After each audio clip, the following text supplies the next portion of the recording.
मित्रों, मैं आपका स्वागत करता हूं आपके अपने YouTube चैनल पर। आप सभी का दिन शुभ हो, मेरी शुभकामनाएं हैं आप सभी के लिए। मेरा पसंदीदा विषय हिंदू माइथोलॉजी है। मैं इस विषय में आपको अपने साथ लेकर चलना चाहता हूं। इस विषय को आपके साथ एक्सप्लोर करना चाहता हूं। अपनी इस यात्रा में सबसे पहले हम हिंदू ग्रंथ गीता से अपनी यात्रा प्रारंभ करते हैं। गीता को आज से लगभग 5200 वर्ष पहले श्री कृष्ण जी ने कुरुक्षेत्र के मैदान पर श्री अर्जुन को तब दिया जब वह लड़ाई के मैदान में अपने ही सगे संबंधियों को सामने देखकर लड़ने से मना कर देता है। तब श्री कृष्ण को अर्जुन को अपने कर्तव्य पथ पर अग्रसर करने के लिए यह ज्ञान देना पड़ा, ताकि वह ना तो अपनी मृत्यु से डरे, ना अपने सगे संबंधियों की मृत्यु से, क्योंकि युद्ध धर्म और अधर्म के बीच में है। हम सभी गीता के महात्म्य से भली भांति परिचित हैं और हम सभी के घरों में गीता रखी भी अवश्य है। परंतु जिस प्रकार केवल हलवा बनाने की विधि जान लेने से हलवा नहीं बनता, ठीक वैसे ही गीता घर पर रखने मात्र से हमें गीता में दी हुई शिक्षाओं को अमल में लाए बगैर जीवन की प्रगति नहीं की जा सकती। अपने जीवन में व्यस्तताओं की वजह से हम इसके लाभ से वंचित ना हों, इसके लिए कुछ लोगों का पठन करना प्रारंभ करते हैं। हम कोशिश करेंगे कि प्रतिदिन कुछ श्लोक हम पढ़ें, उनके बारे में जानें, उनमें क्या शिक्षा दी गई है उसको जानें और उस पर अमल करने का प्रयास करें, ताकि इसके ज्ञान का लाभ हम सभी को प्राप्त हो सके। प्रथम अध्याय के साथ अपनी इस यात्रा को प्रारंभ करता हूँ। सबसे पहले अध्याय के पहले श्लोक में धृतराष्ट्र संजय से पूछते हैं, कुरुक्षेत्र में मेरे और पांडु के पुत्रों के बीच में क्या चल रहा है। यहाँ पर धृतराष्ट्र चूँकि जन्म से ही नेत्रहीन थे, तो संजय उनके नेत्रों का कार्य कर रहे हैं। इसके अलावा संजय को ऐसी दूरदृष्टि प्राप्त थी कि वह दूर बैठे दृश्य को देख व सुन सकते थे। धृतराष्ट्र की बात एक आम मनुष्य की वार्ता महसूस होती है। वह भी आम मनुष्य की तरह मेरे और तेरे ऐसे शब्दों का प्रयोग कर रहा है। जब उसने ये कहा माम का पांडवश्चैव, अर्थात मेरे और पांडु के पुत्र, यह कहकर वह भेद उत्पन्न कर रहा है और यही भेद संघर्ष को जन्म देता है।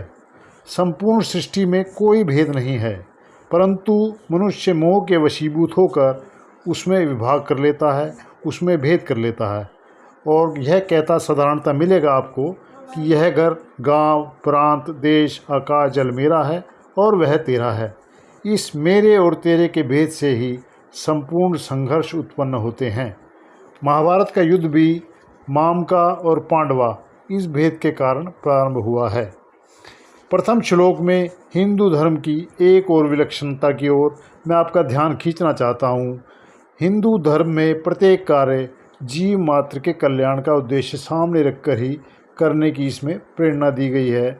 इसीलिए युद्ध जैसा घोर कर्म भी धर्म क्षेत्र कुरुक्षेत्र में किया गया, ताकि युद्ध में मरने वालों का कल्याण हो सके। संजय ने धृतराष्ट्र का उत्तर कुछ इस प्रकार दिया, महाराज, दुर्योधन पांडव की सेना को देख रहे हैं, जो वज्र व्यूह की रचना में खड़ी है, और इस व्यूह को द्रोणाचार्य के शिष्य व द्रुपद के पुत्र धृष्टद्युम्न ने खड़ा किया है, जिसमें पांडवों के बड़े बड़े महारथी उपस्थित हैं।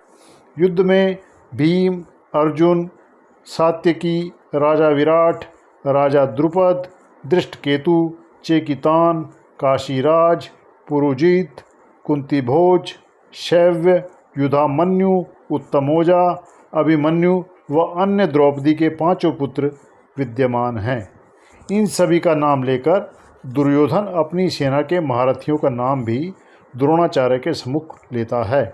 चूँकि द्रोणाचार्य उसकी सेना के सेनापति हैं, वह उनको बताता है कि जैसे पांडवों की सेना में अनेक महारथी हैं, वैसे ही हमारी सेना में भी आप, पितामह भीष्म, कर्ण, कृपाचार्य, अश्वत्थामा, विकर्ण, भूरिश्रवा जैसे अनेक महारथी उपलब्ध हैं।